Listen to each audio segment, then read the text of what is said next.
প্রান্তিক মানুষের চিকিৎসা সেবার পরিধি বাড়াতে নতুন 192টি নগর স্বাস্থ্যকেন্দ্র হচ্ছে। এর মাধ্যমে প্রাথমিক চিকিৎসা আরও সহজলভ্য করা হচ্ছে বলে জানিয়েছেন স্বাস্থ্যমন্ত্রী সর্দার মোহাম্মদ সাখাওয়াত হোসেন।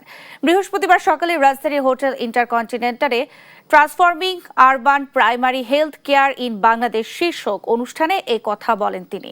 দেশের প্রতিটি নাগরিকের স্বাস্থ্যসেবা নিশ্চিত করাই সরকারের সর্বোচ্চ অগ্রাধিকার। মন্ত্রী বলেন, উপজেলা, জেলা ও 50 শয্যার হাসপাতালগুলোতে পর্যায়ক্রমে কিডনি ডায়ালিসিস সেবা চালু করা হবে। এছাড়া দুর্গম এলাকায় অ্যাম্বুলেন্স সুবিধা বাড়ানোর পাশাপাশি বেসরকারি সংস্থা ALO এর সফল স্বাস্থ্য মডেল অনুসরণের কথাও জানান স্বাস্থ্যমন্ত্রী। To have some technical know-how from their activities so that I can implement in our urban health center, which we have taken over from the city corporation, that is 192 healthcare, and to give the highest scale of the primary healthcare is the commitment of this government.